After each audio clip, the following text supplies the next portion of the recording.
аз твърдя, че ще има конфликт, който е много мащабен. Може да е и защото това е нормалното състояние на човешката природа. The human condition. Нали, човек е доста насилствено същество. Това. Човечеството вече е минавало през такива периоди, където богатството е свръхконцентрирано, има тотално сливане между политиката и корпоративните интереси, но стигнали са до такова състояние, в хората има гигантско недоволство.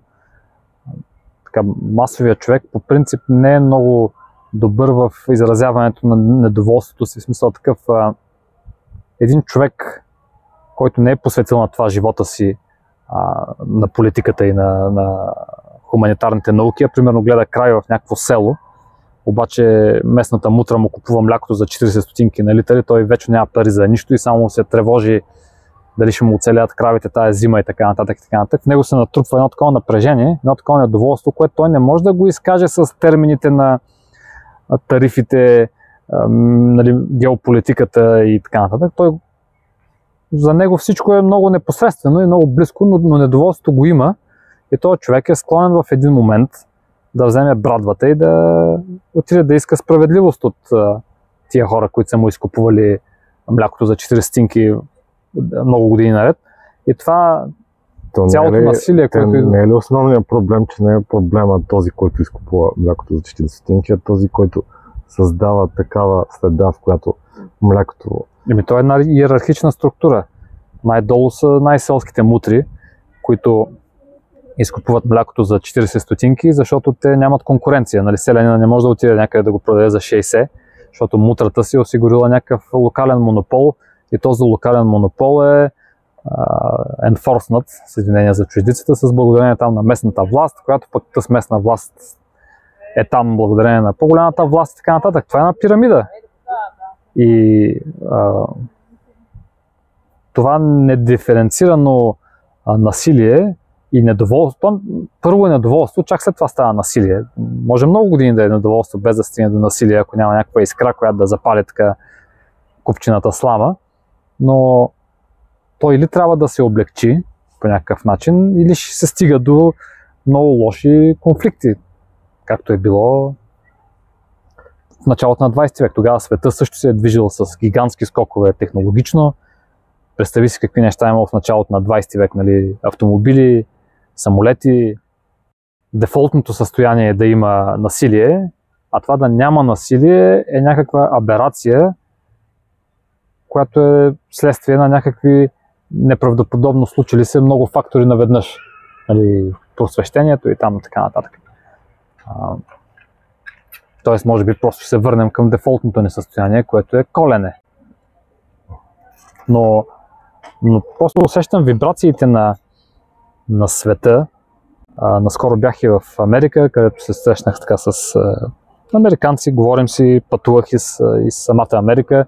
Това, което усещам като вибрации, е страхотно недоволство, адска лоскотялост. Аз мисля, че това ще свърши много лошо.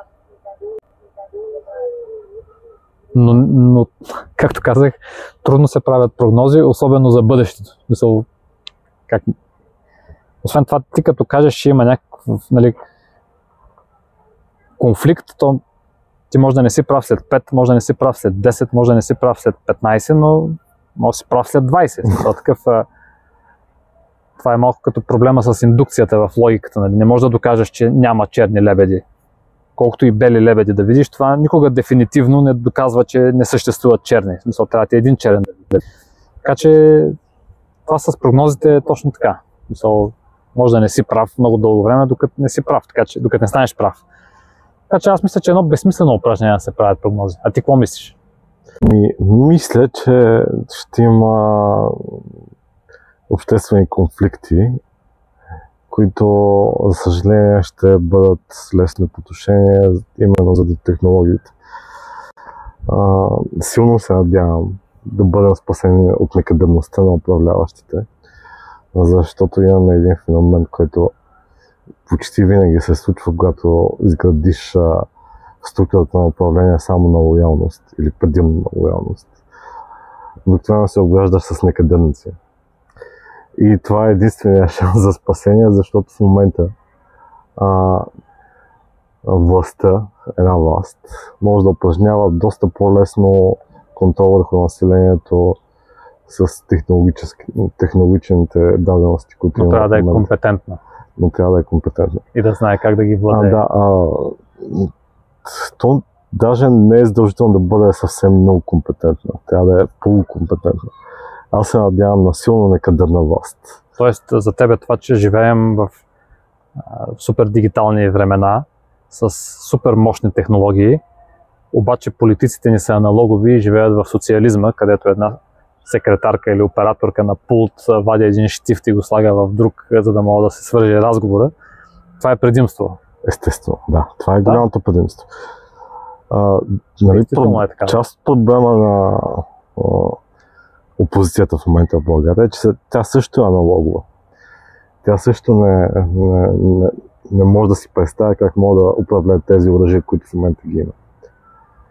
Говорим за предаване на информация, отбиване на атаки от дезинформационни канали и всякакви такива неща. Достигане реално до всеки потребител.